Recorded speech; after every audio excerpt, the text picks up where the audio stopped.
way, why would you leave Jaden Daniels? You got to protect the kid too. That's another guy. I mean, Well, it brings up a great question. We get whack. Elmer Fudd clever? Don't make me laugh. The fact is, Elmer Fudd is the dumbest hunter I have ever had the pleasure to encounter. Okay, Wabbit, we'll see whose IQ is PU. Marriage. Marriage is what brings us together today. Welcome to Blow the Whistle, and we will talk about shapes and colors. Tell you what, we'll just talk about shapes and colors now. I think that is a good discussion to have right here. Shapes and colors? No. Another thing we learn at school is how to count. Can you help me count these cars? No. 1, 2, 3, 4, 5. Great job. Blow the Whistle. Your greatest little internet radio show everywhere you go. Always live on sportsoundchicago.com. Let's go.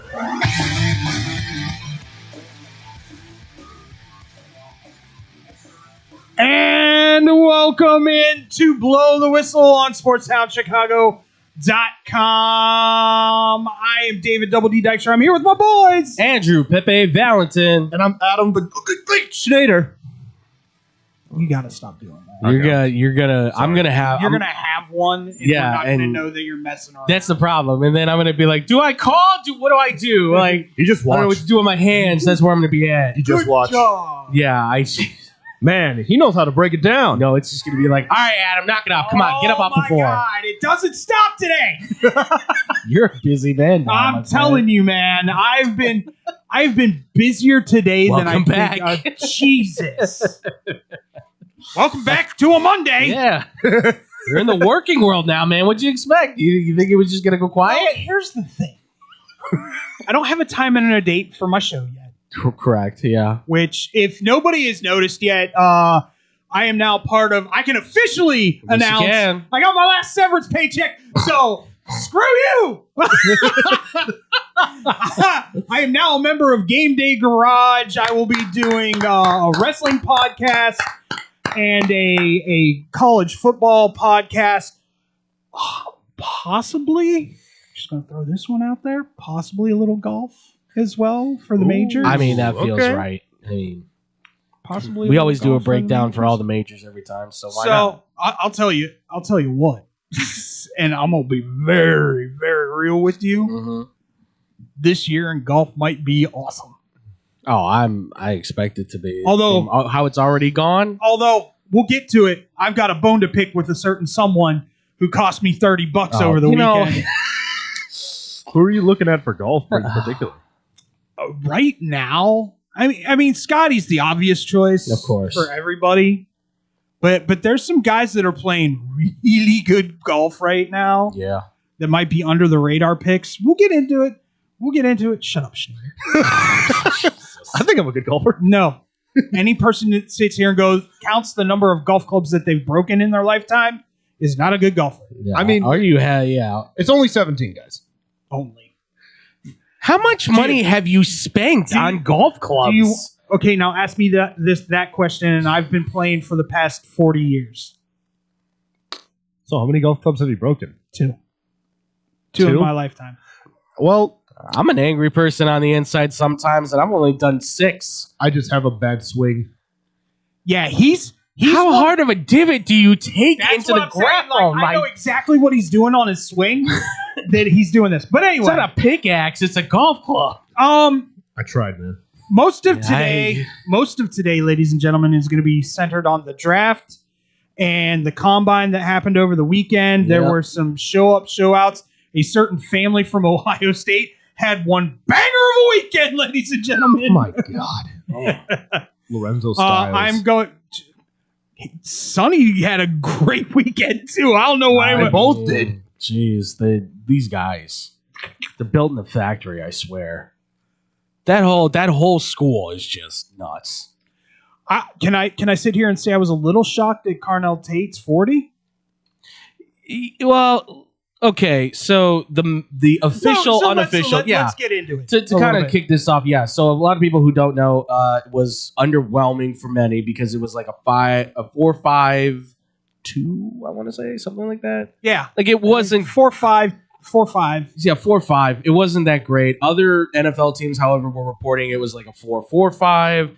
They had to measure that like at a 4-4-7, which, look, again, keep this in mind. All these drills are just kind of what they are. They're not really a show of... Let us be very real when I say this.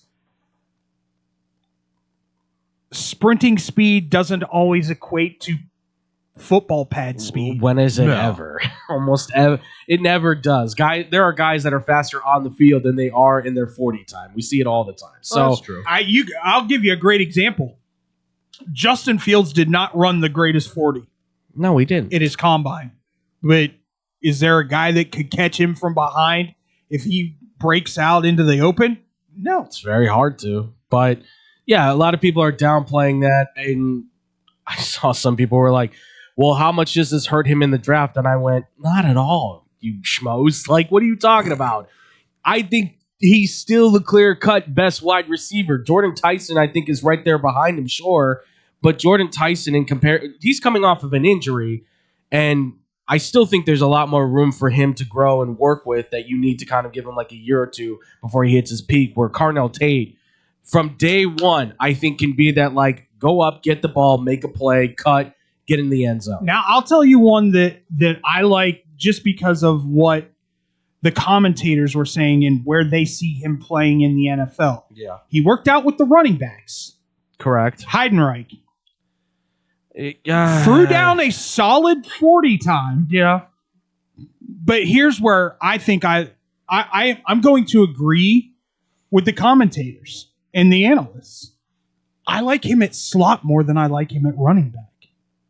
No, he's more built for a wide receiver than a running back. That's what I'm saying. But he worked out with the running backs. Well, I think he's a guy that no matter where he was going to work out, be it running back or wide, he's not a quarterback. That's not his natural MO. Can I throw a like high bar kind of thing out there for you? Sure. Because he doesn't jump off the page like this guy, but could he be used like a CMC? A very, very, very, very light version of him. I'm not saying. I'm not going to sit here. He's Christian McCaffrey. If you have a trick play where it's a jet sweep where you allow the quarterback to throw it, like you allow the jet sweep to throw, I would 100% say, yeah, you put Eli Heinrich in motion. He takes the snap or he gets the handoff. But how often does that work once you see it once in the NFL? I know. Listen, that's the thing is he is going to be that fourth wide receiver that you bring in only for that play or only for this package. Like he's going to have a set 3 to 5 plays out of, however many you're going to have for that team. And that's what he's going to do. Otherwise, he's just a depth piece. He's just a guy you probably put on the practice squad, if that. Honestly, his best bet might be to go play in a different league, to be truthful. But it doesn't mean you can't find a place for him in a home in the NFL. It just means that right now for where he's at, there's other guys that unfortunately are going to be utilized a lot more because they're bigger, more athletic, a lot faster. He's just an athlete to his core because he is a quarterback who did run very well and does show the capabilities of being another wide receiver when you've put him out there in those trick plays that they have themselves at Navy. So I'm not opposed to it. I just don't think, if you have a draft pick, I wouldn't unfortunately waste it on that kid. One thing I will say is that these O-linemen are just getting faster and faster. A lot of them got into the 4.9s, which for a big guy to run that fast is crazy to me. I know there have been fast O-line in the past, but, you got 4.90, 4.9. Markel Bell should not be running as fast as he did at 6'9", 346 pounds. Nasty. I will say this. O-lineman from Penn State showed out. His feet looked phenomenal. No, yeah. His drills looked spot on. And that's why everybody's kind of grading him out as the cannot miss kind of offensive lineman of the draft. I've got him as Tyler Smith as my base, the guy who plays guard for the Cowboys. Yeah. Who's, he's made the Pro Bowl a couple times. I think at his best, I got him as Josh Sitton. For those who don't remember, he was the guard. He played for the Bears. I got him with the Packers, though, with his time with the Packers. He won the Super Bowl, didn't he? Yeah. I might go. His ceiling might be Tooney. Could be. As versatile as Tooney, probably not. Yeah. But athleticism, things like that. It's there. It's just Where do you want to start? Because there's a myriad of places that we can start. Because there were a lot of here's this guy and here's the rest of those guys. I mean, yeah, we kind of already talked about linebackers on Friday, and we broke that down and just how Alvaro Reese and Sonny Styles kind of just stole the show because of how athletic they are. Well, I'm just like those two guys is far. Like, if you needed any more proof, like how far above and beyond these guys are from the rest of the group, I'll tell you who impressed me on Friday's defensive lineman. Nose tackle from Penn State. Grant. I think so. I can't remember. Yeah, Zane Durant. Durant. Oh, Zane Durant? He's 4.76 40. It's quick. 7'5". Yeah. He's quick. And for a guy who's going to be probably a 3 technique guy. More than likely. He's got the ability. I got him as BJ Hill, for those that don't remember him. Defensive tackle who played for the Bengals. Okay. Who was a 3 technique and did the exact same thing that I've seen Zane Durant do, which is he can get in the gap, he can split the tackle or split the guard in the center, get to the run carrier, and also rush the passer too. Yeah, he's not the best at it. Don't get it twisted. Like, I'm not saying he's going to be an all-time great, but a serviceable defensive tackle that can make those plays. Because what you're talking about, maybe 4 or 5 sacks a year, you can probably average. Yeah, maybe more if he continues to grow. It's pretty good. Sutton had a decent outing. I was a little disappointed on him.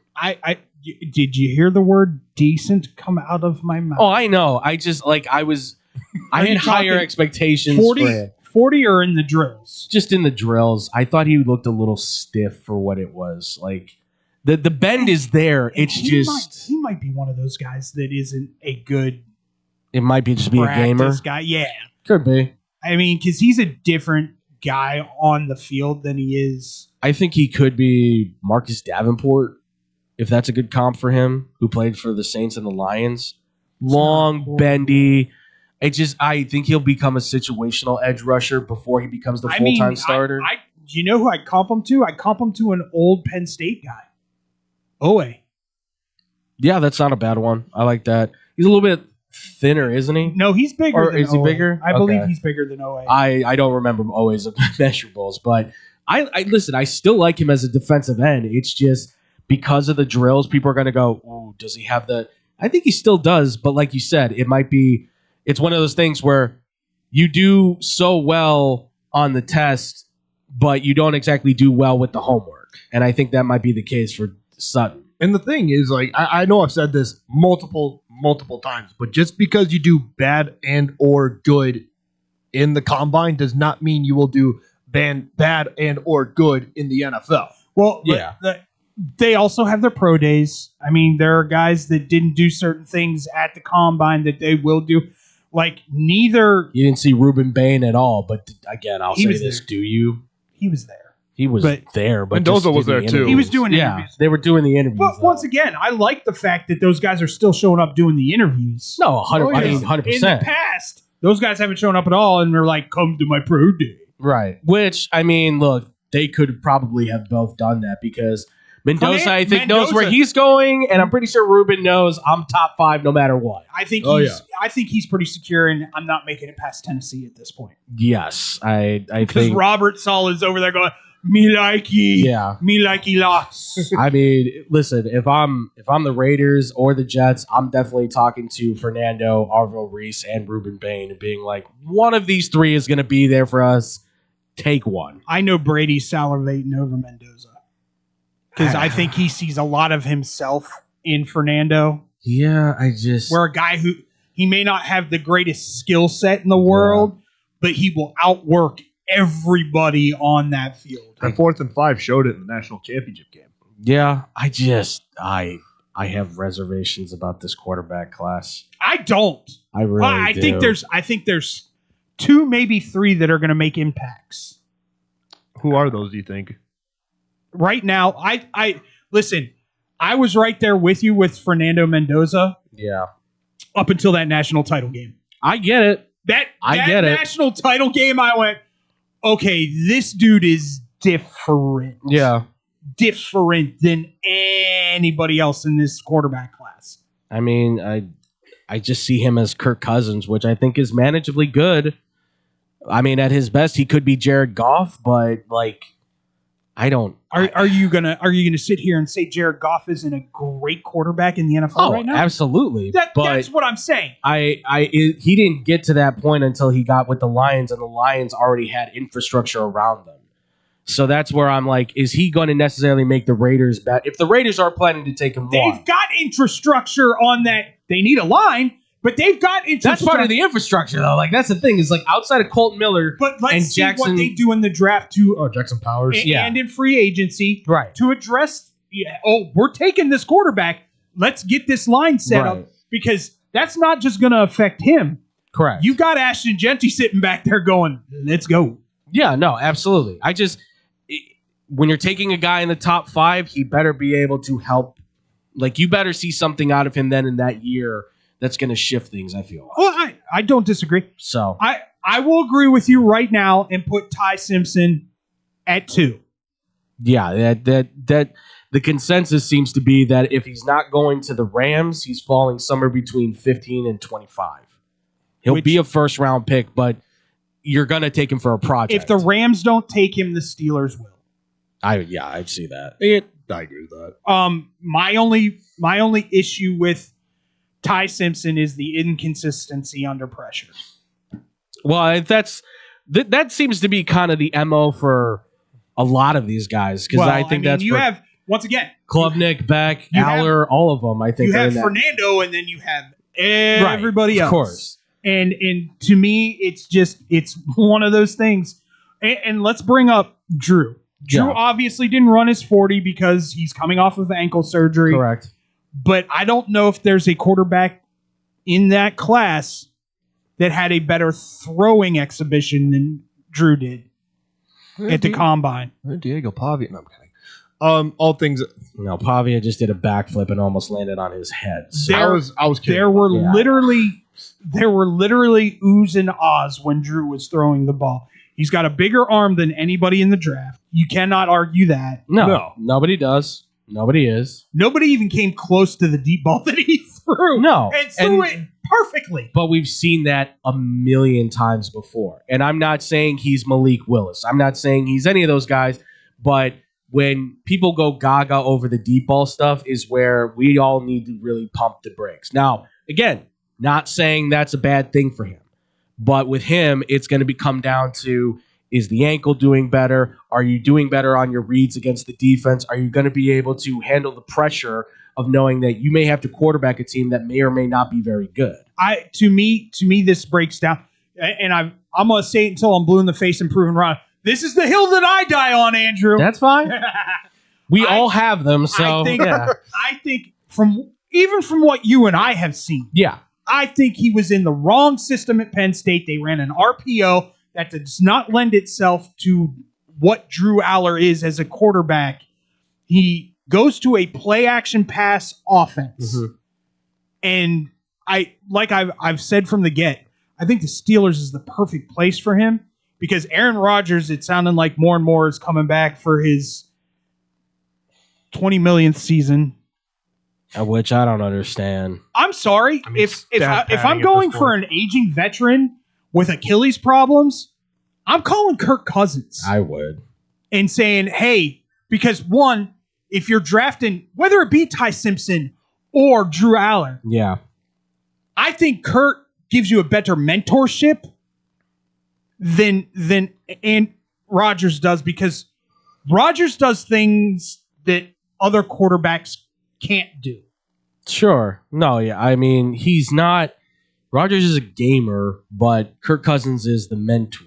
Kirk Cousins is the guy that can help the younger You tell Kurt, hey, you've got a year, maybe 2, and then we're handing it over to this guy, but by that time, you might want to just walk off into the sunset. Yeah. And you've got the agent of all to end all agents, so you could probably get $100 million out of Pittsburgh somehow. Well, and this For is 2 where years. if you're the Steelers, then if you're saying we're not going to take a quarterback in the first round, then that allows you to have the option to go, all right, then we go fix the offensive line. We go get another guy to help kind of buff up that side on the right side, especially because Broderick Jones is big, but man, it's the inconsistency with the footwork and missing on the pass rush. It's I agree. it's coming a problem. So getting like a Caleb Lomu, stuff him at left tackle or put him at right tackle, however you want to see fit. I mean, then yeah, you can go get Drew. I just don't think you want to take Drew in the second unless you know you have a veteran that is there to say he's going to take the snaps. And you just have to sit and learn. Because we've already talked about this, but I said, because of what I saw on film and stuff, I think if you put him on that offensive line right now it's gotten better, but you put him on that line right now. That offensive line is super young. Exactly. But that's the thing. Super young. They let the pass rush get through. Pressure gets to him. He goes on the play action, and now he has to roll out. That's where you're going to have problems. Because when was he really at his worst? When he had to roll out because pressure was on him and try to force things to happen. Well, he also and this once again, I'm going to sit here and say this for let's say 90% of his career at Penn State did not have a wide receiver core. No. He had a tight end core. Which he hit. Yeah. Which is, I mean, that's fine. And there's no one that says you can't work with that. I just think you need to let him grow and not say, because if you take him in the second round and you say, we don't get Kirk Cousins, all of a sudden you're going, all right, man, you look like you're going to be the starter. I wouldn't have a problem. I don't know if that's going to I don't know if that's good for him. I wouldn't be mad if him sitting at the 3 spot in Pittsburgh and having Mason Rudolph be there Sure. as well. Yeah. You know? That's not bad. I mean, anything to help him gain confidence back, which I think he lost last year. I'd agree with that. I want to see where his head's at. Correct. For sure. I got an interesting little thought here. What if, again, the Vikings have a couple options they could take. They could sign Kyler Murray, but what if they signed Kirk Cousins and drafted Drew Aller to sit behind Kirk for 1 year? Drew would work perfectly in their system. He and Kevin O'Connell would love that. The only thing that I wonder, what do you do with JJ? What you have to trade JJ. Get out of him. But who's trading for him? You're going to have to take on a reclamation Arizona? project. If you're tanking, sure. I mean, that's if you're trying to tank, I think that's the way you go. You know who would take a flyer on JJ McCarthy? I can tell you right now, I know the exact team that would take a flyer on JJ McCarthy. Who would that be? San Francisco 49ers. Oh, yeah. Might be. Darnold, Mac Jones, potentially go 3 in a row. I mean, Mac Jones is headed somewhere to be. They said they're keeping Mac Jones, but I think they're keeping him for till the right price comes around, which might be Miami or Minnesota. Somebody. I mean, he's good at. You get him with the right OC, the right offensive mind, he's gonna tear out. But listen, there's enough guys in this draft as far as quarterback goes. I think you can hit on dudes that have the ability. Is there a guy that you felt, other than the kid from Arkansas, because good God, athletes. Taylor Greed. We talked about it. I know you said you want him to go the Felipe, and here's the thing. Somebody talked to me. I don't even necessarily say the Felipe front. Right. I would Taysom Hill with a better arm. I said Teddy Bridgewater. I just think he's a more athletic Teddy Bridgewater. But Teddy Bridgewater wasn't very accurate, remember, in the beginning either. Yeah. So we got to keep that in mind. His deep ball's beautiful. He just can't throw anything. If anything, he's Terrell Pryor, who just wasn't a good quarterback for the NFL. And finally went to wide receiver and tore up the league 1 year with 1,000 yards, like with the Browns. That's got to be emphasized, with the Cleveland Browns. With the Browns! We're the Cleveland When they Browns. still had Josh Gordon on the team, by the way. Let's keep that in mind. Oh my yeah, God. I know, blows your mind, huh? But outside of him, I was impressed with Carson Beck. I was impressed with him. Booed the entire time. By the way, yeah, bad on you. Yeah, that Hoosier fans. I seriously. You won the national title. You give him a break. You don't need to be booing Carson Beck. I think he's got a little Jackson Dart to him right now as a comp. That doesn't mean first round pick. But the athleticism, I think, is there. I think the arm talent is there.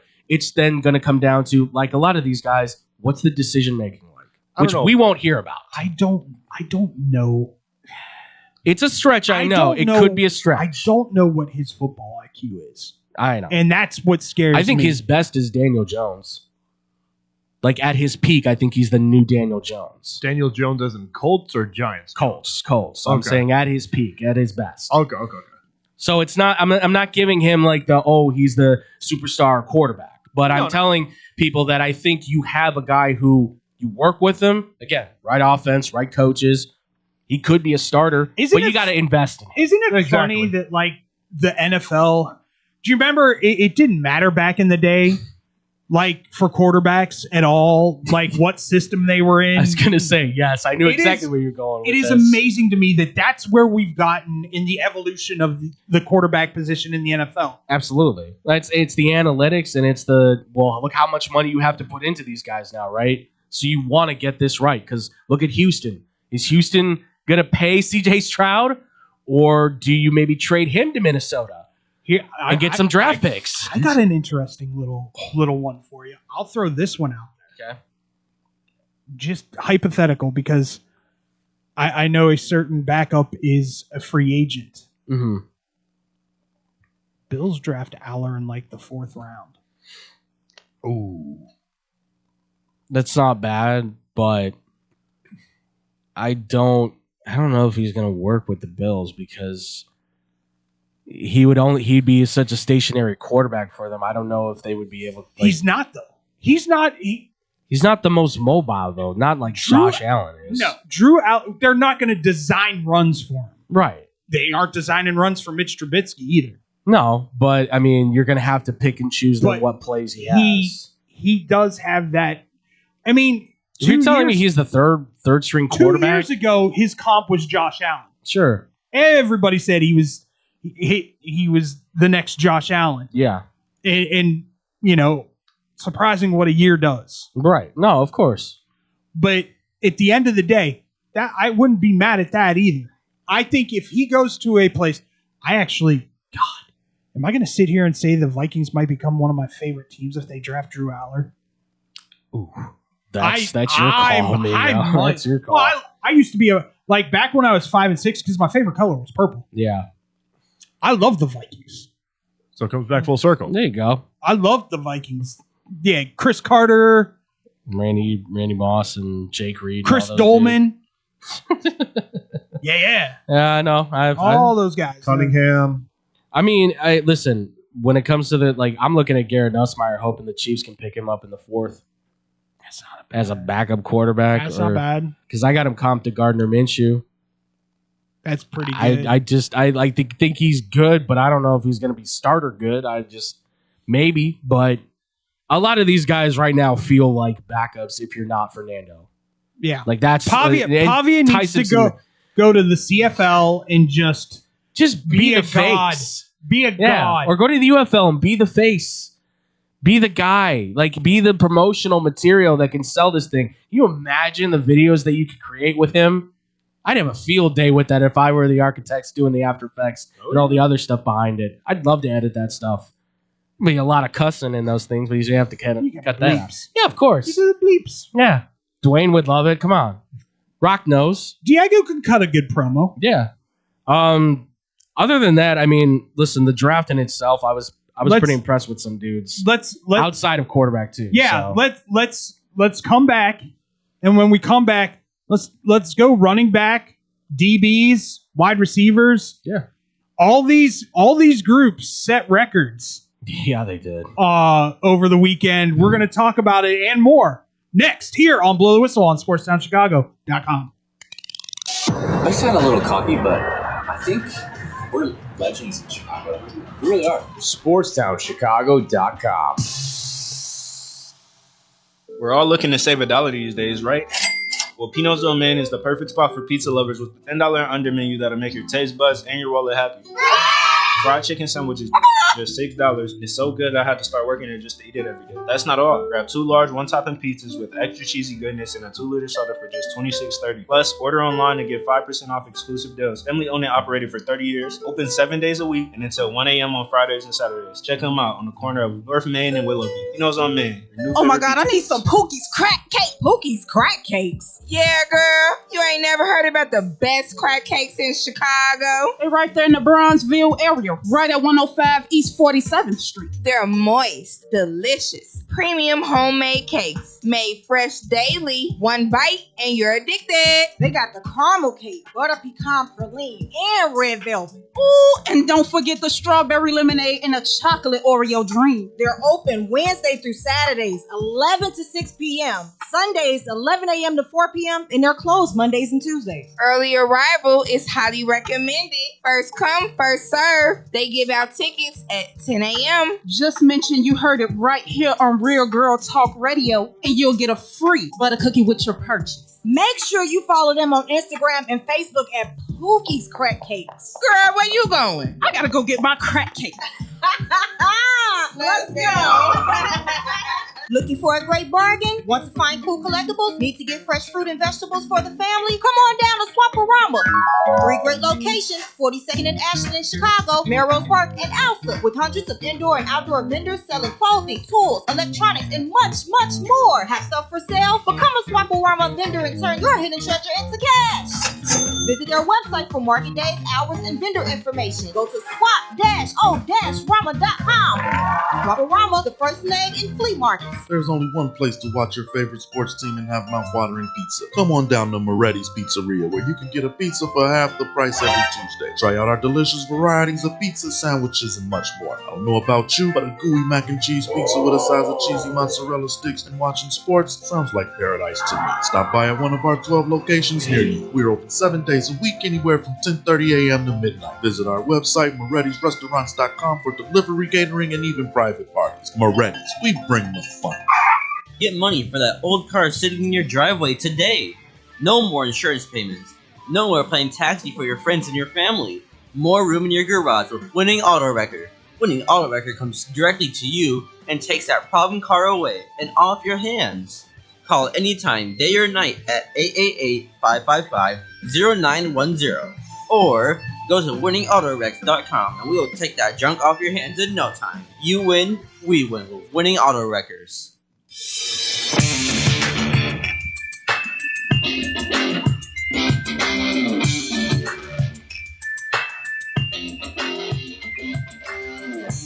Welcome back to Blow the Whistle here on SportsTownChicago.com. I'm David W. Dykstra. I'm here with Andrew Valentin and Adam Schneider.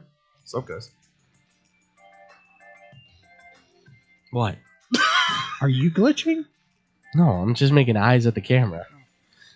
He's I've been doing that the whole time I've been on this show. Don't you remember? I've never, ever seen you do that. Well, it's the first year, folks. Yeah. Let's get in. You are a busy bee today. My goodness. It's just non freaking stop today.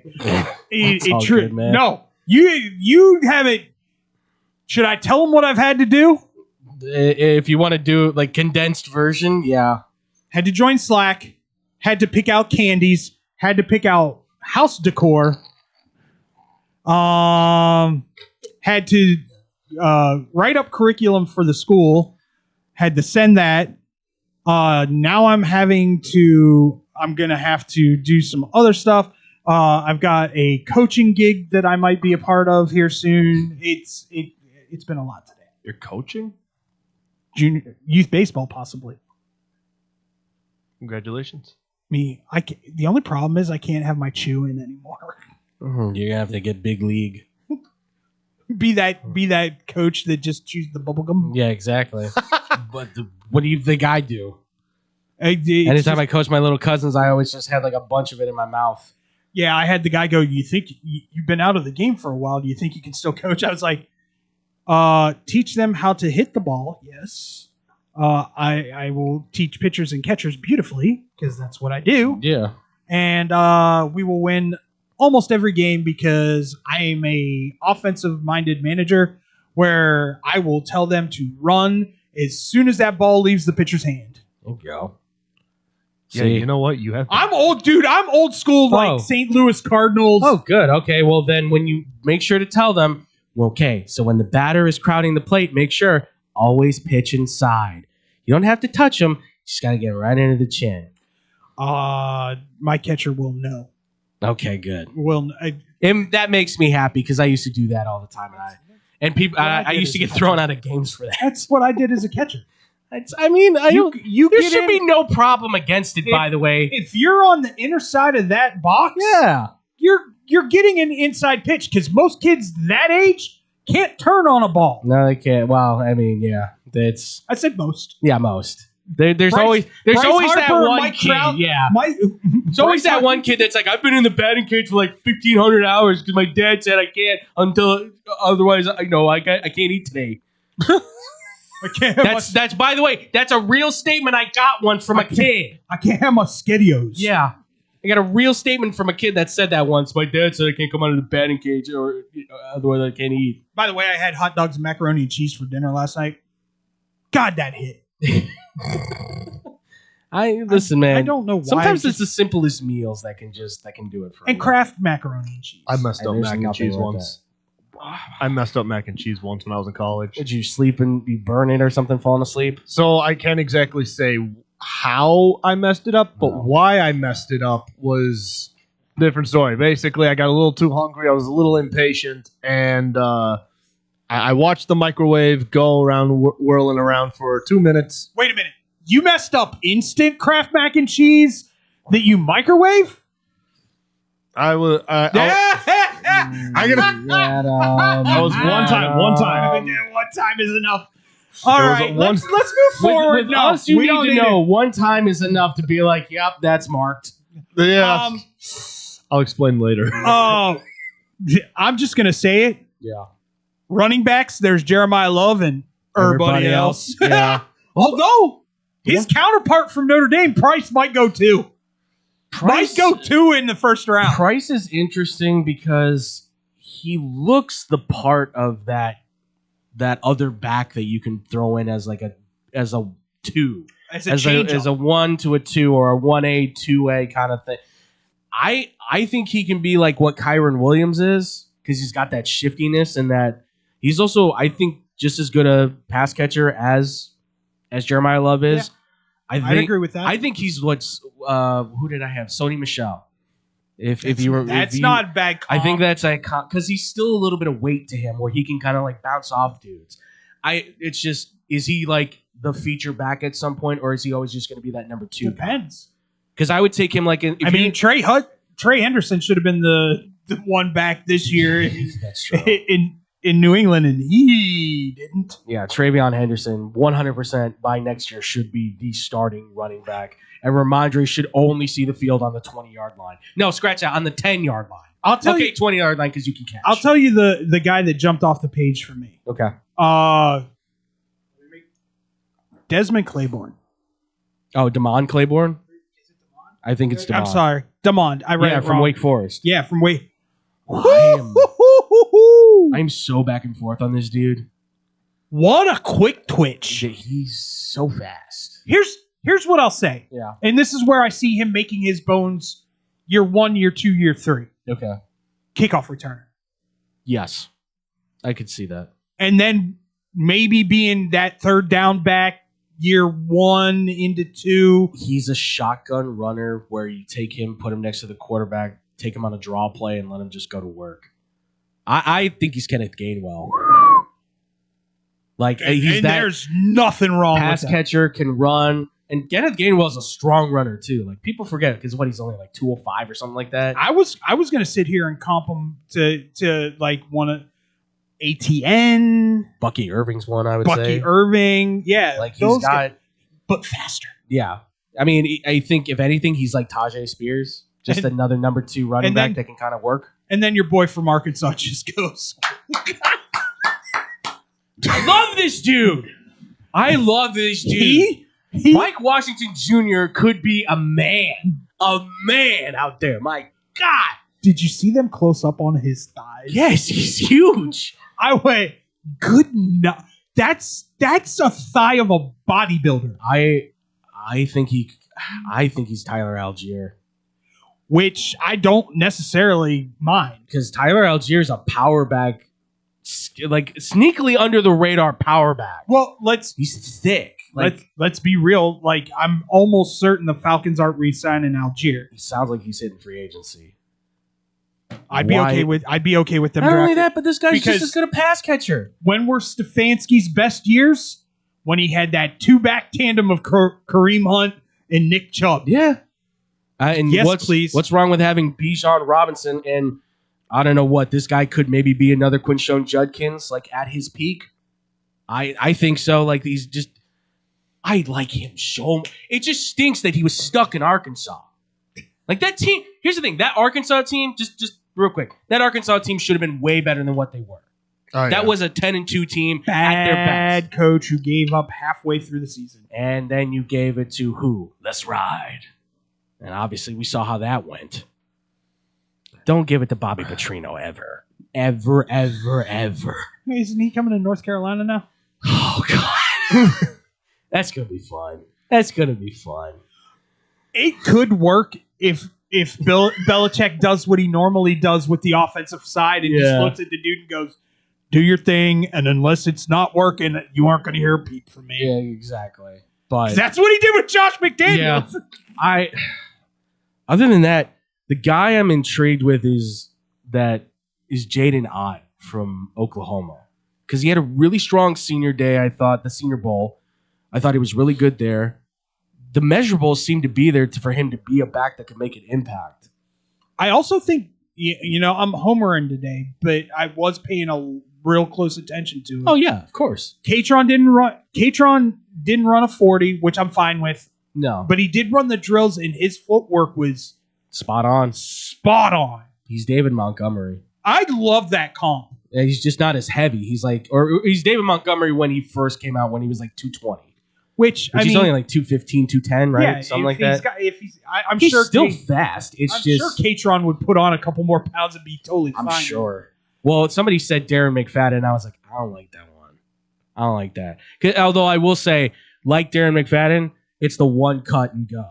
There's no elusive. But McFadden had this other gear that I don't think Katron has. I don't think any running back has anymore. I don't think not at that size with that speed. That was him and Adrian Peterson. Because Katron will break one, but he can be run down. Yes, but he's powerful enough. He can. Did not realize Nick Singleton was getting over an injury. Yeah, it was towards the end of the year. I thought. I don't. Maybe I was wrong on that. I don't know. I was like, "Where's Nick?" I was still impressed with the guy for somebody who's 6 foot 220. Like everything about him. If you wanted to make him a slot receiver, you almost could. I feel like at this point, Singleton. Yeah, like he didn't do anything at the combine. No, I know, but I'm just saying, like for what he is filming, he's your game breaker. Yes, he's the guy because he does have that next gear. That most other running backs don't. I think he's Tony Pollard. Like I think his ceiling's a little higher than Tony Pollard. No, I'm just saying for what he is now, he's Tony Pollard. His ceiling for me is Joe Mixon. I would agree with that. Powerful, big, can catch the ball, like in breakaway speed. Cincinnati Bengals, Joe Mixon. Let's not Texans Mixon. Well, it was Texans Mixon until he got injured. Okay, fair. That's fair. Yeah. So Texans Mixon up to like whatever week it was, 5, 6, something like that. I don't know. And his leg fell off. Yeah, God. Should have stayed in Cincinnati, amigo. I'm telling you. I mean, the Bengals are looking for a running back. Love. Would you be happy? No, I don't think they're going to take Love first round. Absolutely. Caleb Downs is more realistic, honestly. I would be great. I would love that. Although, can we talk about this safety class? Oh, you mean how deep it is? Good God. He's at the top of the list, and yet there's so many other guys that you'll get in the later rounds that are going to make impacts. Fourth round, you could get a unbelievably quality safety.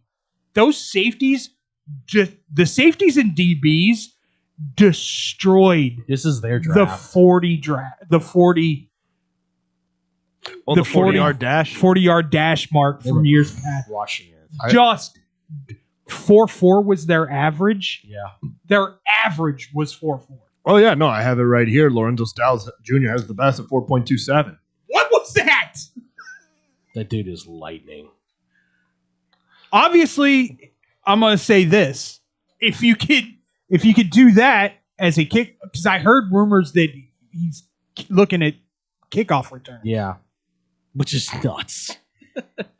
That's As a big as he's built. Trayvon like, yeah. Henderson Yeah, no. kind of burst Absolutely. through the hole.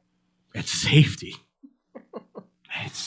No, this defensive back group, I mean, this is probably one of the strongest I've seen in terms of guys that could get picked. Like Caleb Downs, right? Mansour Delane, Jermod McCoy, Avion Terrell, Colton Hood. Chris Johnson could even go in the first round from San Diego State. Drew was talking about him on Friday. There's so many guys in here that are super athletic, quick. They have the ability to play the ball in the air and be able to like hit and tackle, as well as pressure possibly to get sacks on the quarterback. It's incredible how versatile these guys have become.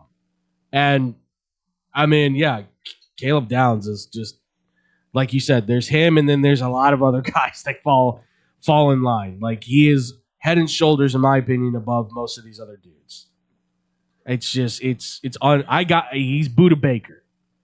He's Buda Baker. He's Eric Berry at his very best. He's Kyle Hamilton maybe at his worst. So he's an all-pro no matter what. The kid from Toledo, does he have the potential to be better than Caleb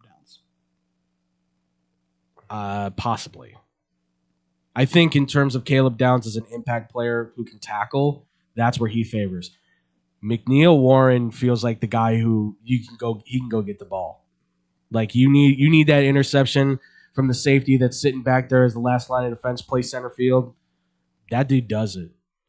Not only does he do that, but then he can also smack you around. He can force a fumble by ripping the ball out. He's such a unique player. Anybody that gets him probably is going to make him the backup, and then very quickly is going to go, all right, start him. Like who doesn't need that guy? Who didn't need that guy? The Bears need that guy. Yeah, the Bears need that guy. The Colts need that guy. Everybody needs that dude. Everything that I've heard is they're letting Brisker go free agency, via free agency. Yeah. And he's already got a suitor, from what I've heard. I think at his best, that dude is going to be Derwin James. I mean, he's not going to be injury prone, but he's going to be right now. I think he's Justin Reed, if anybody remembers him from his Chiefs days. Yeah. Just a popper who can also go and get the ball. But if you need a safety, folks, that's a guy not going to cost you a first round pick. Definitely not going to not Quinion Mitchell, but you don't need him to be Quinion Mitchell.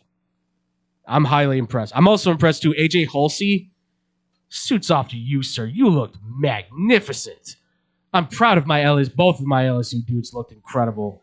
LSU had a good showing at the combine. Halsey, I think, is going to be the next Xavier Watts.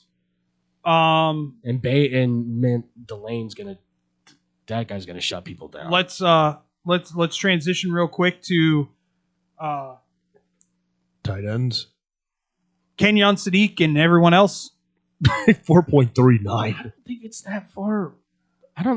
Who? Max Clare. Ohio State. Underrated, you believe? I think he's Colson Loveland. Ooh, his athleticism is there. Catch the ball away from his body.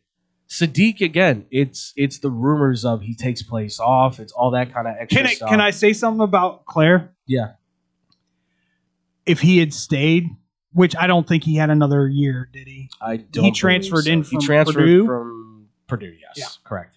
So he didn't have an extra year. But if he had stayed with the Arthur Smith regime coming into Ohio State, he's a bona fide first-round draft pick. 100%. He hits 1,000 yards. Well, not 1,000 yards. I'll say he hits 800 yards. Yeah, because there are some other dudes there that want the ball. Well, yeah.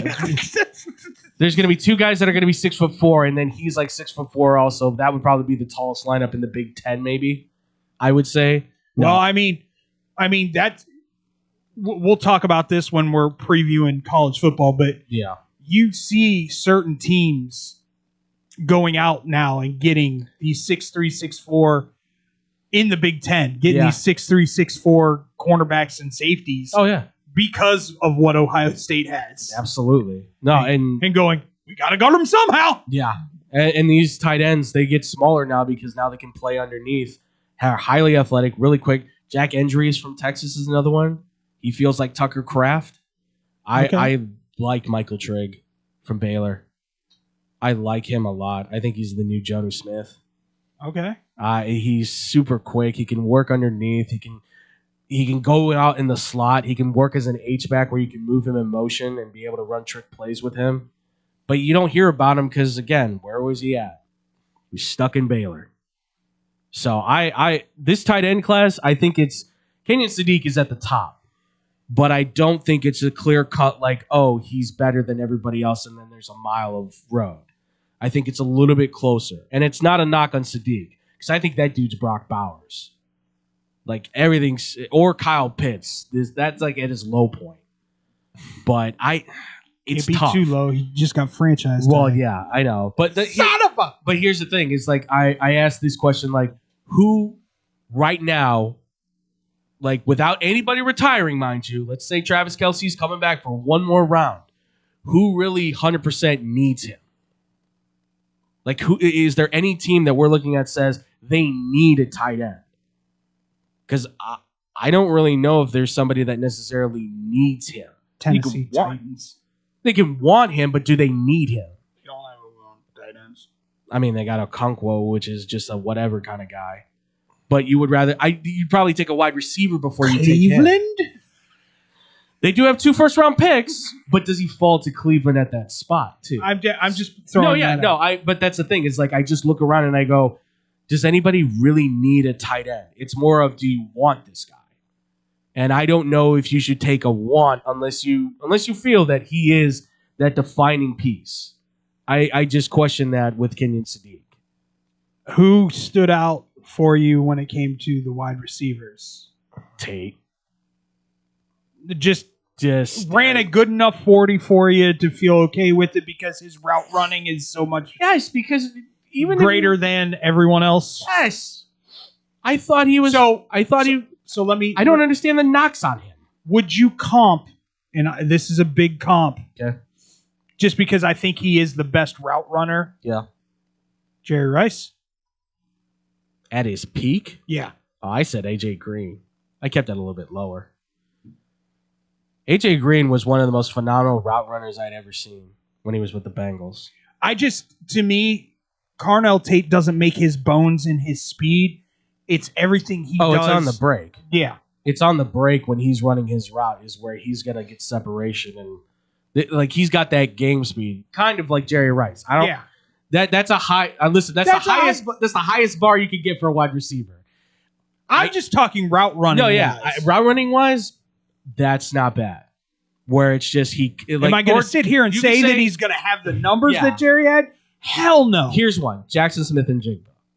JSN has speed, but he makes his bone, like you said, he makes his bones coming out of the breaks, getting on his route. Being double teamed is nothing for him because of his breaks. No, because nobody can stay with him. Then when they can, you kind of go, "Hey, good for you, buddy. You're getting a raise." Like that's what happens against JSN. Outside of him, that's why Christian Gonzalez, everybody was like, "That boy's about to get paid." Yeah, absolutely. I'll give it to Casey Conception from Texas A&M. Concepcion. He impressed me. I think he's Zay Flowers, which isn't bad. Not trying to knock him. He's special teams first, I think, becomes the wide receiver. I want to see the mental, because he did go from North Carolina State to A&M. To A&M, but became the guy at A&M. I heard there was a lack of motivation. Yes. Because he's a fast man. So I think he's one of those guys that said, I'm more athletic, I'm faster than everybody. Now, I was just guessing here. More athletic, faster than everybody. Who's going to stop me? Which, by the way, it's the SEC, so there's a lot of guys that could stop you. Mm-hmm. But he did prove it at times where he's like, oh, that guy is different. He's clearly different. I don't know if his first round pick, but he's late first, early second. He could be that. Listen, if you're not getting a top talent wide receiver on him, you're getting a hell of a kick returner. That's a guy that could be like, oh, makes a difference. Maybe Tyreek Hill at his best. I said Emmanuel Sanders. I don't mind that comp. Yeah, like at his best, I think he's Emmanuel Sanders, where Sanders went from what? Special teams at the Steelers, moved into the slot, became the number 2 with Antonio Brown, mind you, and then Denver went, you, we want you. And the Bills went, you, we want you, and just became that guy. Yeah. So and Chris Braswell Jr., I'm so impressed with him. He's big, he's fast, he's a Tennessee guy, but damn, he's Cortland Sutton. I want him to be Brandon Marshall so bad. Like, what do you think's the difference between Cortland Sutton and Brandon Marshall? Other than the size, where Brandon Marshall was clearly 230 pounds, but ran like a 4.4 flat. This guy's, he's only like 210. I think Marshall attacks the ball in a way that I don't see.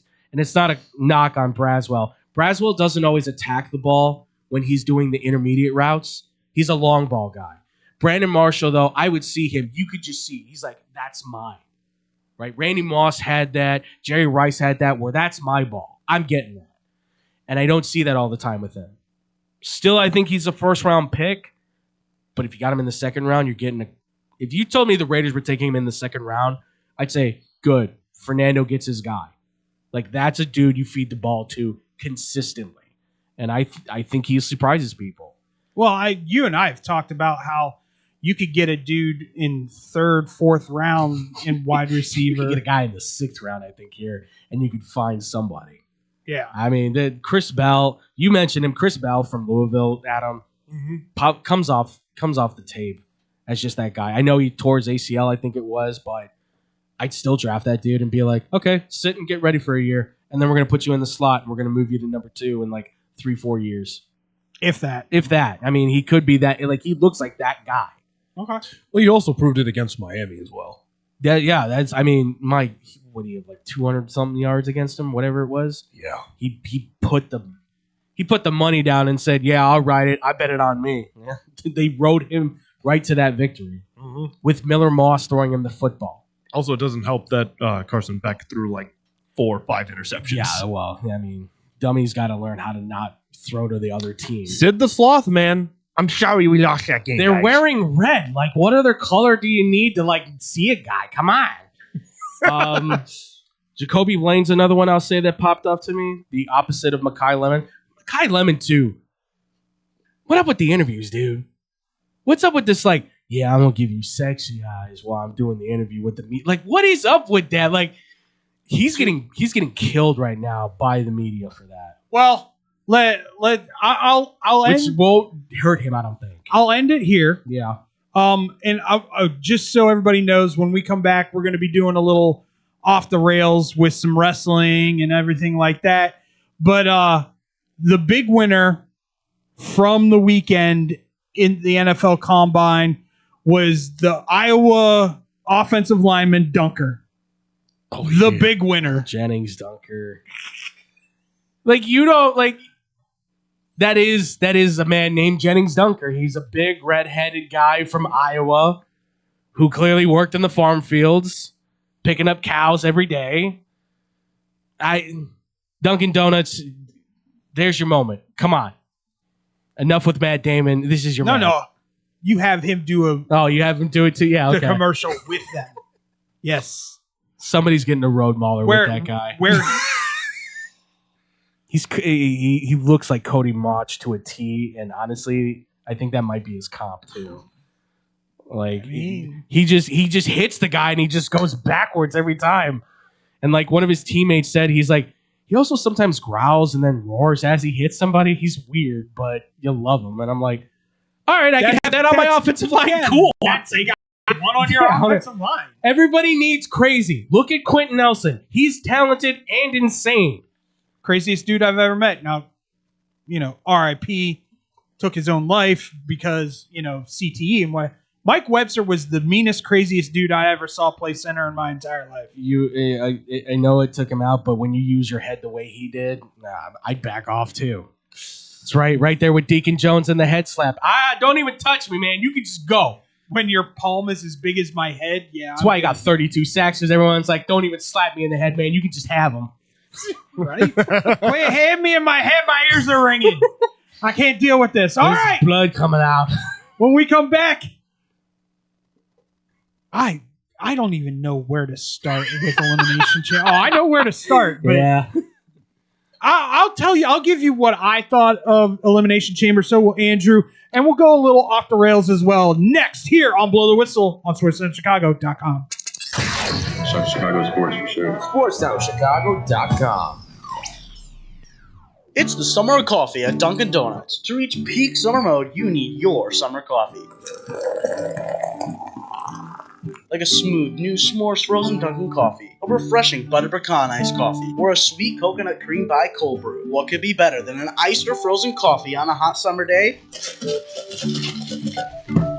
Nothing. Dunkin' Donuts has all your favorite flavors this summer. So come enjoy the summer of coffee and keep cool out there, kids. America runs on Dunkin'. Price and participation may vary. Limited time offer. When car dealers fight for your business, you win. AutoJudo.com makes car buying fun by letting dealers compete for your business live. Real-time Auto Judo fights are the fast and easy new way to get multiple dealers' best offer on any car you want. It's free and anonymous. Only the dealer you select as the winner of your Auto Judo fight receives your contact info. You're never obligated to buy. So test drive your best deals now at AutoJudo.com. Dealers fight, you say. Yo, yo, yo, check it out. We got the finest pizza in all the land. Italian Fiesta is on deck, and I'm telling you, it's a hit.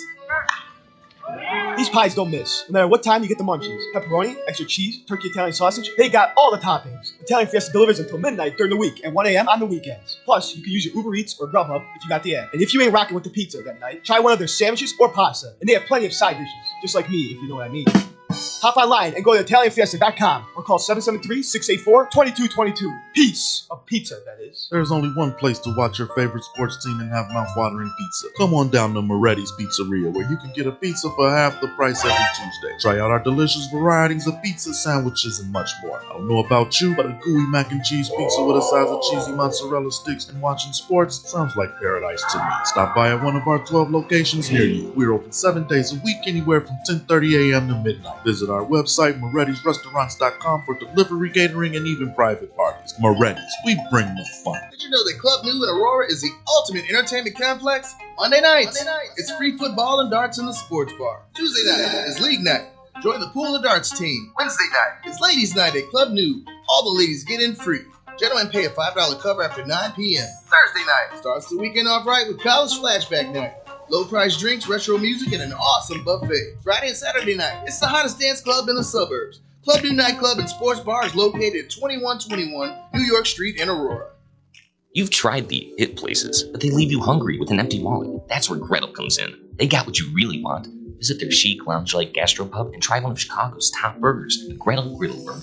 The house-made bun and garlic aioli set this one apart from the rest. And don't miss half-price oysters, 4 to 6, Monday through Thursday. With rotating drafts, craft cocktails, and portions that don't skimp. This is one of Logan Square's best-kept secrets. Monday through Thursday, 11 to midnight. Friday and Saturday, open till 1. 2833 West Armitage. Gretel, let's make this a night. Visit GretelChicago.com for menu and more. Blow the whistle. Going off the rails. The train! That's right. It's time for Off the Rails here on Blow the Whistle on SportsTownChicago.com. How'd you like that tight board work there, sir? That was good. That was epic. I got a headache. Schneider left and now he's back, and I don't know why. Why are you back, Schneider? Text saying 3:30. Oh! I just now. I swear to God, just now. Oh, so you just feel like you can come in and after saying you're leaving, come in and sit back down and be a part of this? Hi, guys. My name's Adam Slim Shady Schneider, and yes. Yeah. Oh, and he used his old nickname. Yeah. Well, just so everybody's clear, David and Adam have flipped since our screen has frozen. So just it a froze. little- yeah, I know. We need to. Sonar had a good plan for it. I want to Okay, see if it cool. works. Sweet. I always trust that man. He said it has to do with them all being the same kind of camera. So if we get two different cameras, Nick said that. Yeah, I'm down to try that if that's the case. I understand that. then going out and getting a whole different console. That's the thing. We did have all the same cameras until this one burned out. So yeah, this one being mine. I know again people can't see me pointing. So That one actually burned out. Yeah, that one for some. It happens. Yeah, Equipment breaks. Yeah, no, equipment breaks. I get that, but I mean, it happens a lot more burning often. out. Well, that's because people F with stuff that they shouldn't F with. But that's Here, a let me whole different- adjust it. Like, I will. No touchy. I will chop you so hard in the throat. No dude. touchy. That being said, Andrew, I know. Did you catch the highlights or did you actually watch the whole thing? I caught most of it. Then I had to kind of shift away from it, so I caught some of the highlights towards the end. Oh, we're talking about the end. Elimination Chamber, Yes, by the way. Elimination Chamber. So I did catch most of it. I exited just as the men's was going. Okay. So that's when I kind of started to watch the highlights more. So You didn't miss much. Okay. That's what I kind of gauged that from Twitter's reaction and social media, Instagram, all of that. There was a lot of unpleasantry it felt with this one for sure. Botches left and right in that match. I really just it was really I not saw good. a couple of them. I just saw the major one was the LA Knight. No, the major one was Javon Evans getting dropped on his head by Logan Paul. The one I'm saying the one I Screw saw. that. The fact that I didn't see that until you told me about that. Then I looked it up and I was just like, oh no, not the future. Like I'm like, oh no, can he walk? Yeah, seriously, that was oh my god. The only redeeming value out of that whole thing was the fact that Randy Orton won. I love that. I was all set for Randy versus Drew, and then Nick Aldis comes out in the post show and says that Cody and Drew are going to have a match on SmackDown for the title because Drew kept interfering. Yes. Now, ladies and gentlemen, there are a lot of people that are going to be mad at what I'm about to say. I don't care. I think it's a better storyline. I think Cody wins the title on Friday. I truly do. I'm with because it leans into one of them making a heel turn, and please God, let it be Cody. Please. Although Randy at his most evil is fun. that is fun and great to I watch. still think he's one of the greatest heels in the history of wrestling. And I have no problem with him holding that belt for the 15th time. Yeah, absolutely. Everybody be like, oh, what about all this new talent, blah, blah, blah. What's wrong with letting a legend hold it and then giving it to one of the young guys maybe? How about Well, that? Randy even said, like, this is the first time he was on the post show.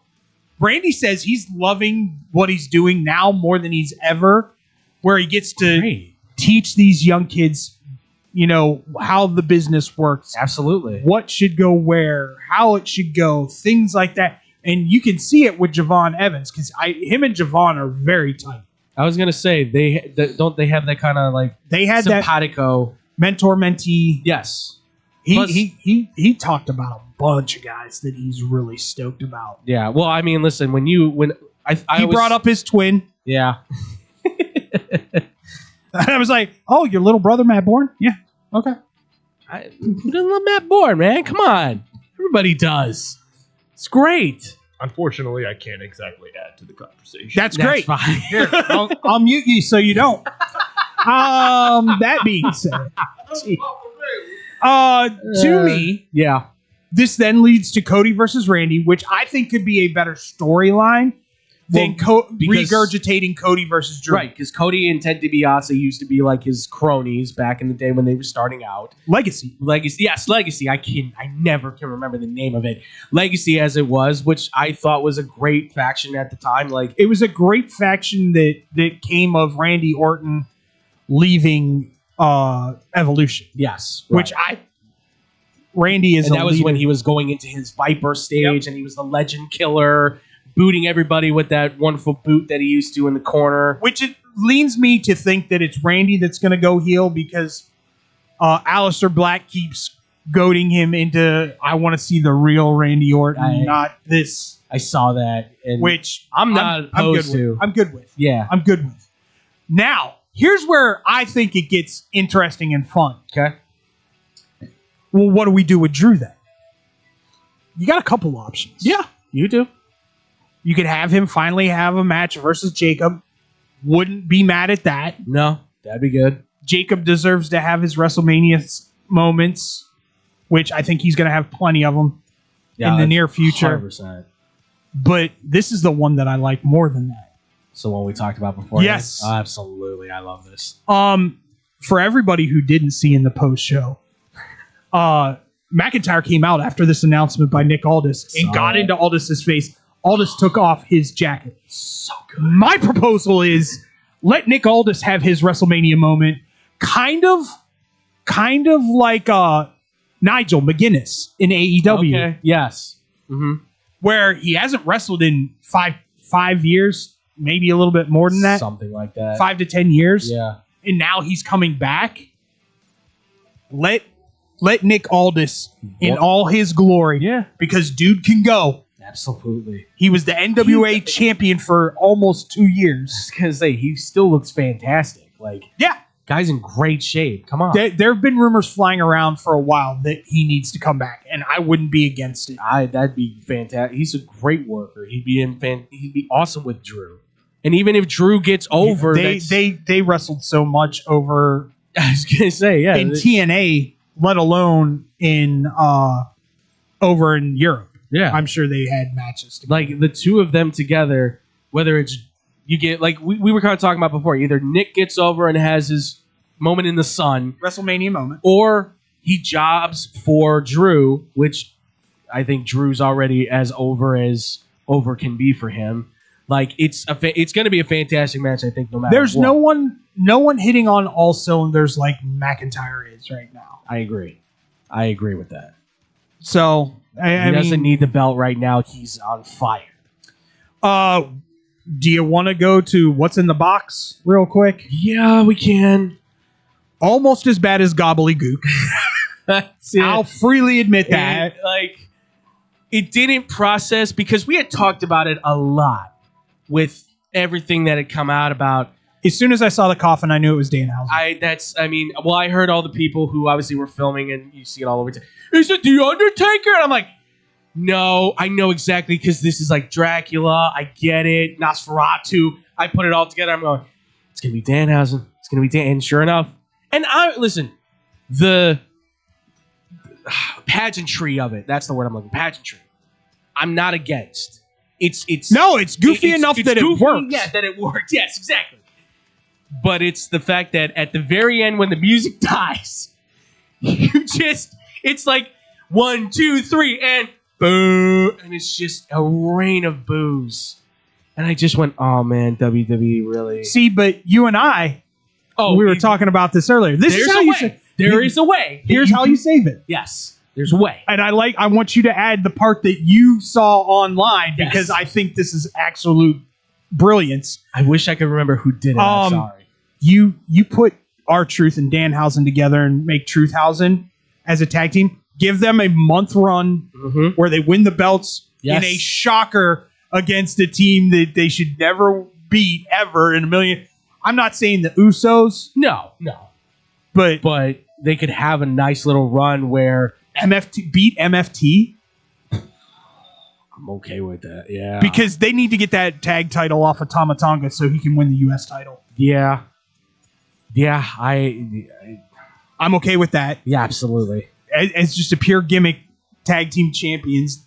It would be in the same lines as Booker T and Goldust when they were together.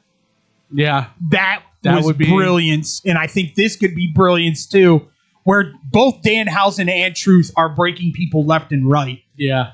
But tell everybody what you saw. So I saw this again. I can't remember the person who said this. I apologize. Credit goes to them. They said the exact same thing. You pair R-Truth with Danhausen for a tag team. They didn't give the name, but I love the Truthhausen. And then they said, but R-Truth thinks that he's tag teamed up with Sting.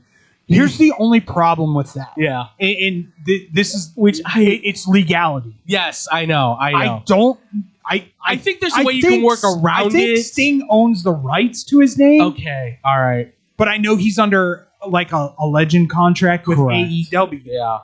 So I don't know how that would work unless you get permission from Sting to just and R-Truth would call Sting up in a heartbeat and just be like, how would you not want to sign off on that? That is, to me, that would be brilliant just to see. That would be such comedy gold. Papa Shango. Oh. Oh my God, that's great too. because of the blackout Yes, eyes. yes. And- oh my God, yes, it's great. Papa too. Shango would be good, and they could use Papa Shango. That's a good one. There's so much good stuff I think you can do with those two. And listen, I get it. Like, It's comedic relief wrestling. and they're both great wrestlers. Like Danhausen's still a good wrestler Yeah, at his 100%. core. He will work for you. He will be there for you. And like you said, putting the belts on them to be the comic relief tag team. If he's with R-Truth, people are gonna love it. If they do it right, people are gonna love it, and it'll be sold. Perfect. Hook, line, and sinker. Tell me the merch, by the way, too, isn't gonna go. Danhausen was the #1 seller of merch in AEW. I was just gonna say That's why they brought him in. Yeah, I know that's why they brought his him merch in. is fantastic. And Yeah. because everybody was pointing out, they're like, he actually sold more merch than CM Punk. I hope everybody understands that. And it's like, yeah, he did. This is a Punk going. We need to bring this guy in. Right. Well, he's a Punk guy. No, yeah, 100%. Yes. Speaking of, what'd you think of the Balor Punk match? I thought it was good for what it was. It was a solid wrestling match. Yes, that it isn't gonna light you. people on fire, but Yeah. if you're a purist, it was Finn Balor and CM Punk. I thought giving it their all, doing their best wrestling. Yes, and I enjoyed it. I knew Punk was going to come out of it with the belt, but the ending for me was a little rapid. Yes, which was it maybe for time? Probably. That's what that's what I guessed. I was just probably because it felt rushed.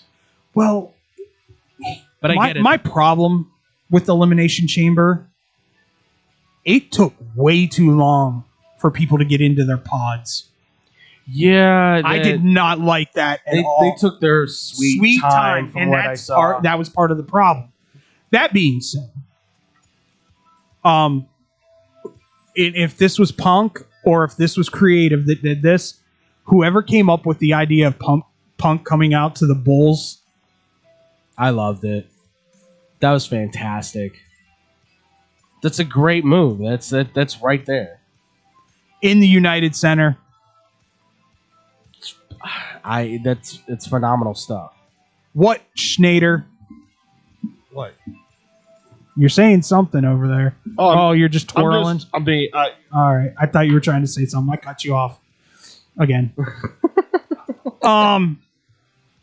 Becky and AJ may have had the match of the night. Yeah. And people are talking. Well, there were missed spots. Yada yada. I don't really care. The story was good enough, and it's a story to where Becky's going to come out and say that the ref cost her. The table was stacked against her because it was in Chicago.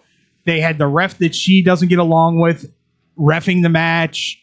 She stopped her from slamming her into the buckle, blah, blah, blah. Yeah. So it'll lead into WrestleMania and them having... I would love to see them have... And I don't know if AJ's to that point yet. Yeah. But I'd love to see them have like a last woman standing match or a no holds barred match. I'd be down for that. I mean, this matchup, it was pretty. For me, it was pretty blasé. I still enjoyed it, but for what it was kind of just like very basic for me. AJ still got it. Oh, yeah, 100%, 100%. But I on multiple levels, she still has it. Sorry, C. Yeah. Sorry, Phil. But we got some comments here too because I finally got my chance to check the comments. Sorry, guys.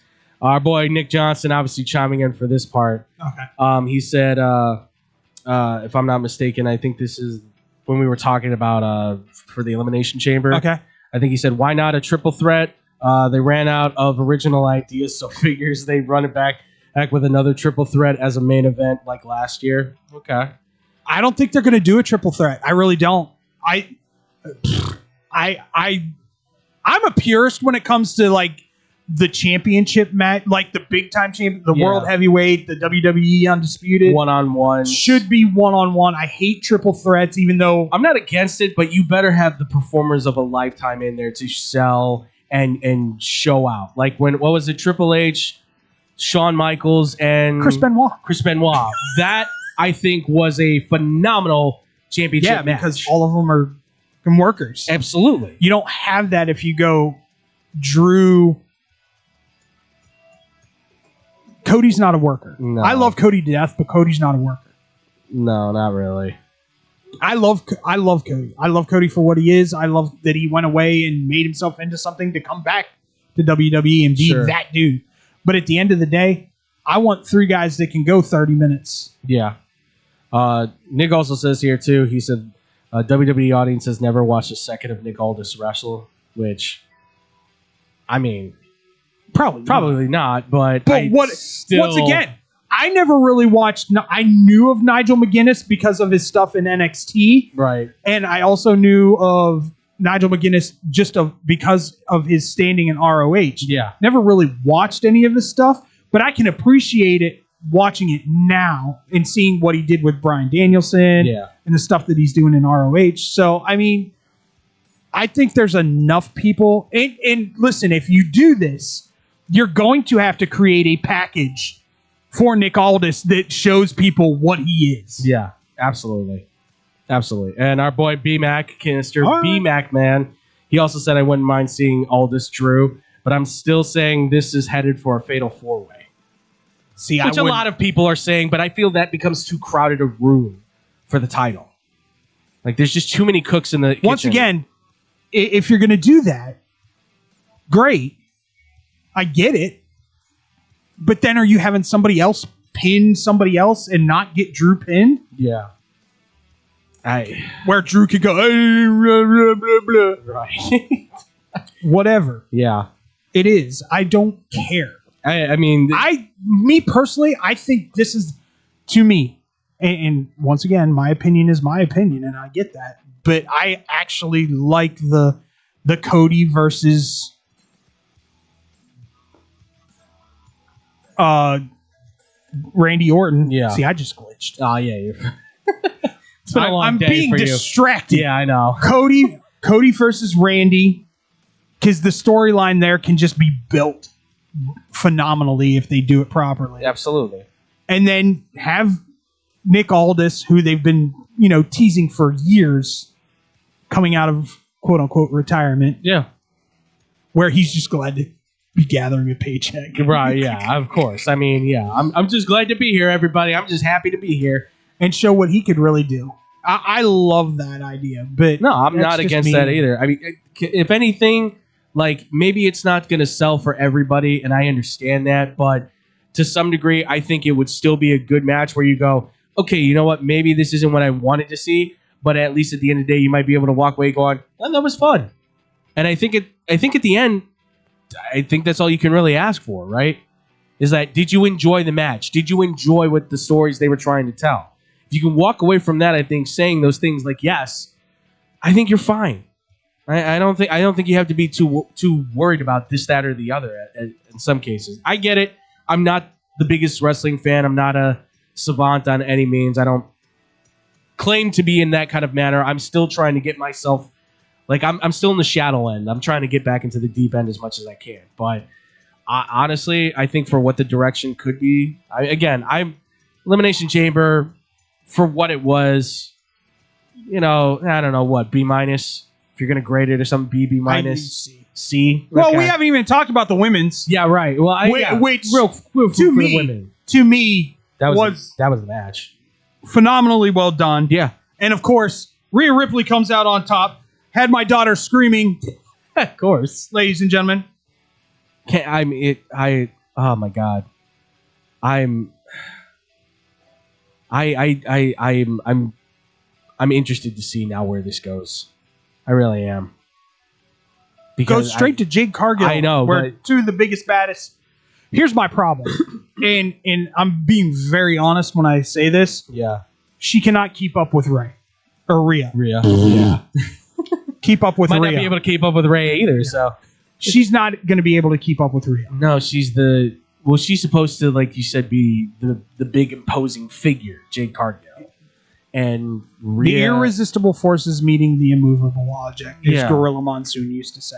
Yes, and Rhea, she just does so many things very uniquely for her size too. She's but- all of a sudden doing luchador moves. I was gonna say maybe she's been doing yoga or something. Like, there's more flexibility there than I used to see.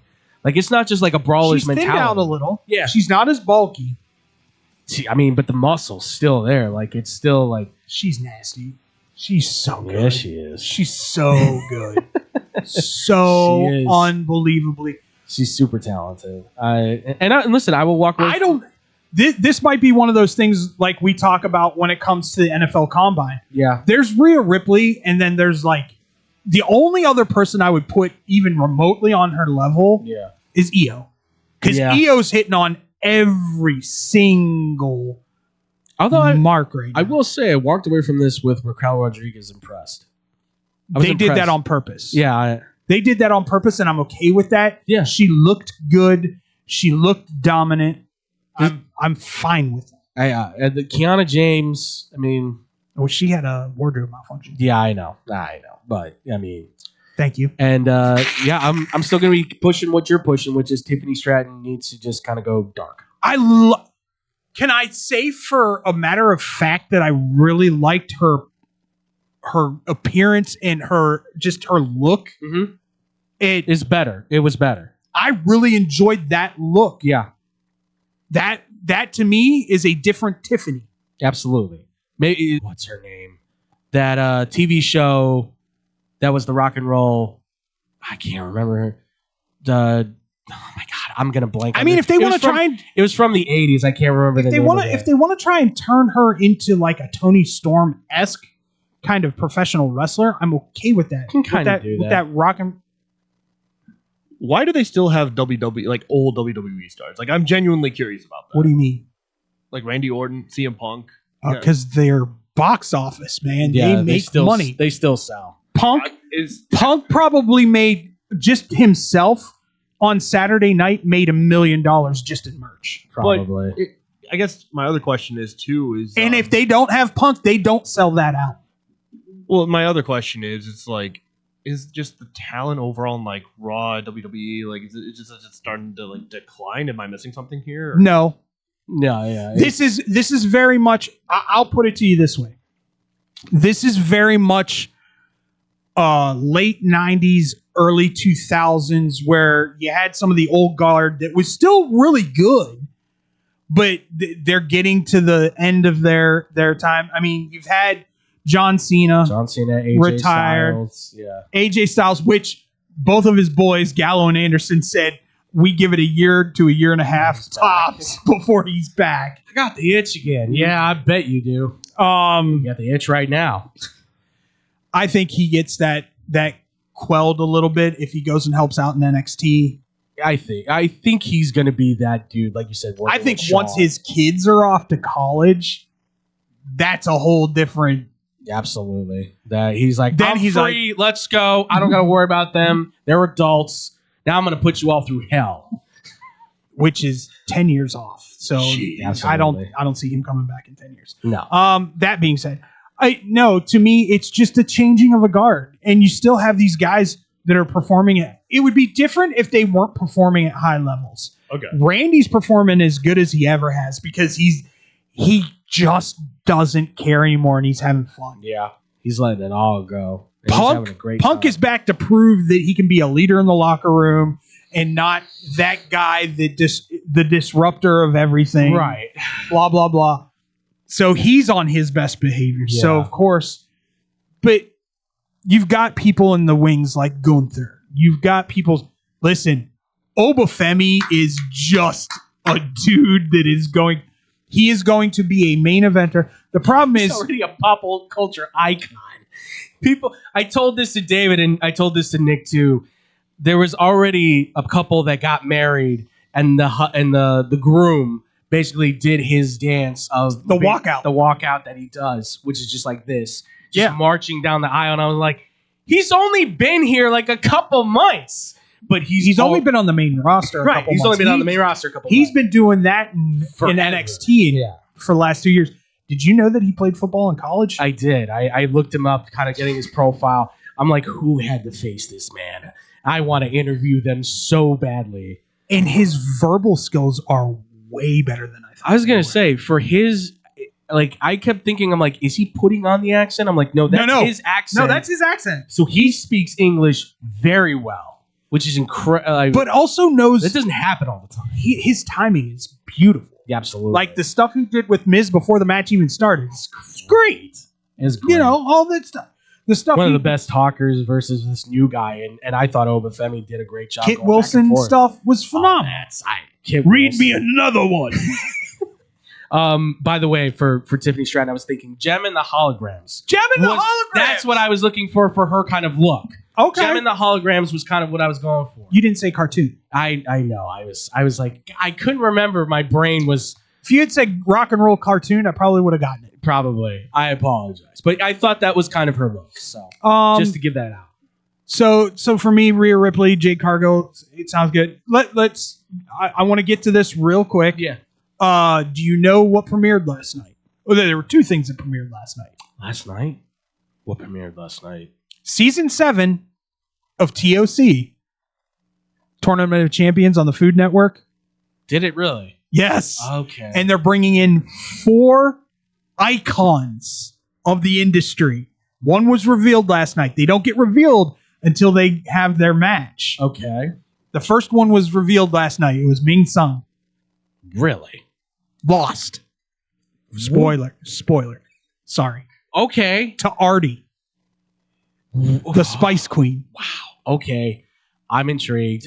It's for those that don't know, I like food shows myself. Tournament of Champions is the best tournament / food competition on any platform. 100%. Better than Top Chef, better than Master Chef, better than anything that's coming out. Yeah. Which I think there's one, the culinary, whatever. I don't listen when it comes to Top Chef now, because when we were in Brooklyn, we went to a pizza place that was called Baby Luke's. That was by somebody who won on Top Chef. Garbage. Wow. Garbage. So doesn't mean anything when you win on those shows, folks. I'm just saying.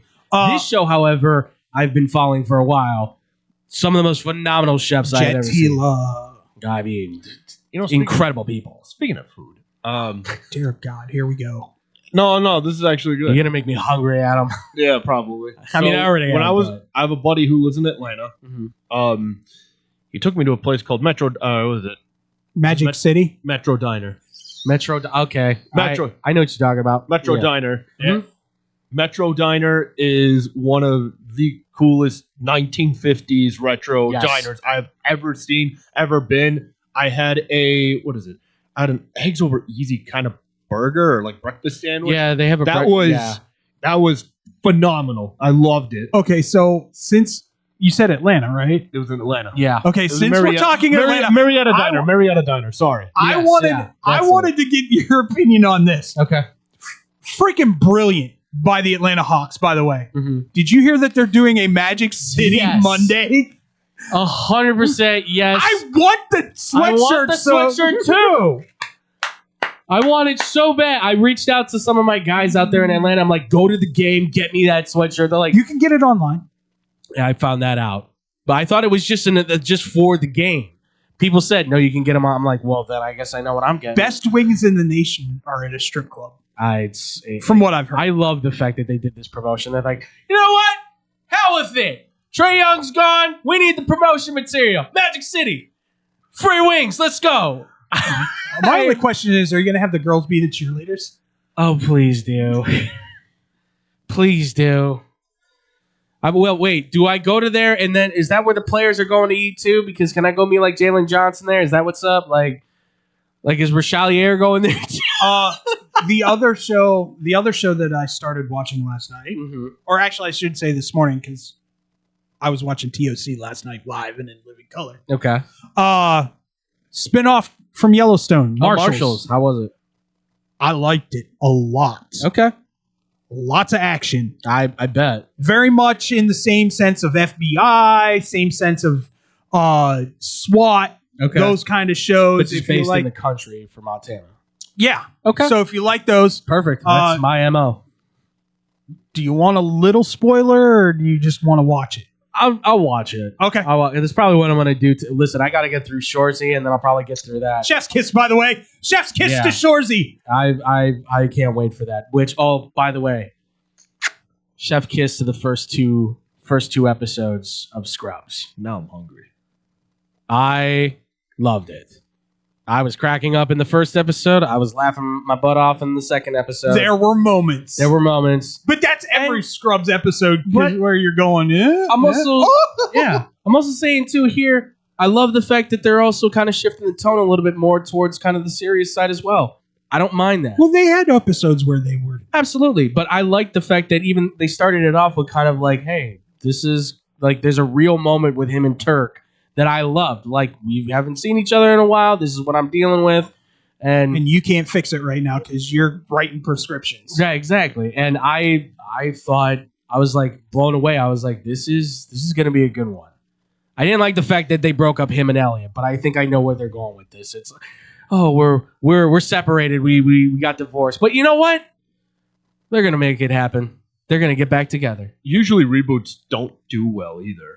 No, but this one, right off the bat, I thought did fantastic. King of the Hills reboot actually was pretty good. I liked it. I like King of the Hills reboot actually added a lot too to the story as well. So I that's what I like about this. When you do a reboot and you can add elements to the story that you've already told, even it's been years. And I think that's what this new Scrubs show does. I like the supporting cast. I like the new guys they brought in. I think they're all great. They all have human elements to themselves, and they're all funny too. Yeah. Actually, Ed and Eddie's coming out with a reboot. Ed and Eddie. The cartoon from I Cartoon know. Network. Yeah. Don't care. I just thought There's only one reboot that in cartoons that I want Yeah, badly. I know. It's Voltron. No, that needs to be a live action. Oh, movie. that's right. That needs to be a movie. Sorry. That and Thundercats. God only knows why those haven't been made into live. Thundercats one is written. It's just like on hold because Hollywood. It's been on hold for 10 years because Hollywood stinks. They don't like nice things. Also, G.I. Joe's coming out with some stuff. Well, that got put on pause now too. Great. They're supposed to do the crossover with the Transformers. Don't care. You're breaking my heart, man. I needed that movie. I watched it as a kid as a cartoon. I want to see it as a movie. Listen. Give me my G.I. Joes and Transformers. I just need a reboot of Ren and Stimpy. Don't whiz on the electric fence. Tell you what, if you've got HBO Max to do it, I think that'd be perfect. By the way, I watched the last episode of Night of the Seven Kingdoms. Okay. It's different, but I like it. Okay. I still haven't started that either. Little more comedic. Yeah. I'll just warn you right now, brace yourself on episode 2, 10 seconds in. You told me. You told me about that. Yeah. There's appendages that are horses unnecessary. Yeah, I know. I on get a human. it. It's just not right. Listen. Preaching to the choir on this one, unfortunately. So. But other than that, did you see anything or do anything over the weekend that you were like, ooh, nice? Not really. So it was very uneventful. I mean, Sinners took home a lot of hardware over the weekend. As it should have. $50. Oh! Screw you, Shane Lowry. Leading by 3 going into the last 3 holes of them. Yeah, your guy. Yeah. Plus 650 I had him at on Saturday morning. Plus 650. $3 bet. Leading by 3 going into the last 3 holes. Bloop in the water. Bloop in the water. Oh, look at that. I lost. Oh, man.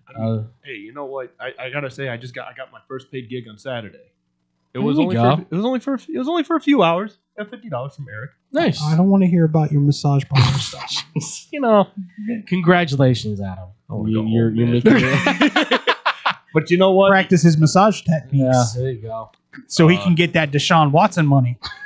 Chocolate I'm gonna be real with you, Chief. No, I'm kidding. Bingity bingity. Yeah, bing. exactly. But you know what? I'm happy. It was again $50 is $50. Listen, man, we all start somewhere, okay? You want to know? My first one was $20. Okay, it was $20 calling a pee-wee hockey game that ended abruptly. Okay, because one of the kids got sick on the ice and they didn't have a Zamboni that worked to clean it up, so they had to call the game. I think my $20. My first one was from Dustin Rhodes. Really? Yeah. Doing the the overnights, yeah. Yeah. The night prep work. Night prep. Ugh. We broke it Shudder. down. Did I tell you Monica broke it down while we were still together? When we were together, That's great. I got paid $300 a month. Breaks down to every day that I did it, which was every single day. Because I did weekends too. My God. It ended up being $5 a day. Oh, jeez. Yeah, no, I remember. What was it? There are farm workers making more money than you, man. Saturday. Was it crop shares? No kidding. Saturday we were doing the game. And he was like, "All right, guys, good luck. You know, you guys know what you're doing." And literally, last thing he said is like, "Don't crop dust, guys." Some guy kept ripping it upstairs, bro. It was bad. Sometimes you get listen, man. Sometimes you I've have been to that dude. Breathe through your mouth as you call. Andrew's been in the same room when I've been that dude. Oh boy. Although you're not bad. No. It's Tyler that was the issue because Tyler, because he was always drinking coffee. He would come in the room, we would do the show, and then he would have a gas attack 3 or 4 different times. And unfortunately, it was terrible. And I would sit there with my eyes crying. The greatest smells come out of the smallest packages. I don't know if that was a great smell. I was suffering. I'm just, Brandon would sit there, though, and just rip through baseball stats like it was nothing. And they go, "Brandon, doesn't this smell?" And he goes, "Oh, it's horrible." No, we're like, I just got to keep going, though. Januska's the consummate professional. No, he's fun to work with, too. Oh, he's great. It was just one of those things where he's like, "Oh, no, it's horrible." He's like, "But when I'm talking Cubs, I'm talking about the Cubs." And I was like, "Yeah, fair, man. I get it. Miss you, Tyler. By the way, just on a very non-political note, good to stretch that. God bless our troops. Yeah. May you stay safe and secure. And once again, whether you agree with it or not, support our troops. Yeah, absolutely. Amen. Because at the end of the day, they have to come home. Yeah. They are putting their lives on the line for whatever you want to, whatever the case may be. Their lives are on the line. So all the best to them. And guess what, ladies and gentlemen, whether you believe it or not, they don't have an option. No. They signed up for this. Yeah. Yep. So support them whether you believe in it or not. I don't care. But they're human beings. We should revel in the fact that they are human beings and they need our support just as much as everybody else. God bless the troops. And all the blessings, too, to all the people in Austin. Yeah. Who were affected. 100%. I hate to keep downing on and down, but it's a tragedy, and I know on my show we've talked about it I don't know how many different times, and we don't need to keep on something's got to be done to end this. I wish I had the solution. I wish I did, but this is once was in '99. I'll never forget that. That was tragic, and now it just seems to keep ramping up, and I wish it would just end. It makes me fearful for my future for whatever kids I have coming along the way. So there's a reason my daughter is being homeschooled. I do not blame you, honestly. I do not blame you. I mean, it was part of the discussion. Yeah. It was legitimately part of the discussion that we had. That's why it's taking a rising in whether it was the bullying aspect, yeah, or the vaccination issues that you have to go through if you want to be in a public school, right? Which is ludicrous. You have to have a polio vaccination, dude. Polio doesn't exist anymore. Right. What are we talking about? Unless you're in a third world country, which, if you ask Jesse Ventura, we are in a third world country, but that's a whole different story. God bless you, Jesse Ventura, for your opinions that make me laugh on a consistent basis. Hey, at this point, he's old enough. He's just gonna be like, "I'm gonna say what I want to say." Okay, He's man. there. You got to do the voice. I'm gonna say what I'm gonna say what I want to say. I can't do Jesse's voice, unfortunately. We need Will Sasso. Exactly. Will Sasso does an unbelievable Jesse Ventura. But on that note, ladies and gentlemen, stay positive, be positive, surround yourself with positive people, and positive things will happen for you. We will talk to you on Wednesday. Maybe break down a little college football. Yeah. You can jump a little early into it. Maybe break down top 10 in the NFL draft coming up. Sure. We can do whatever you guys want to do. I'm all for maybe, it. possibly the Bulls have won a game since then. Yeah, maybe. Doubt it. You just never know. But we'll talk to you on Wednesday here on Blow the Whistle on Sportstown.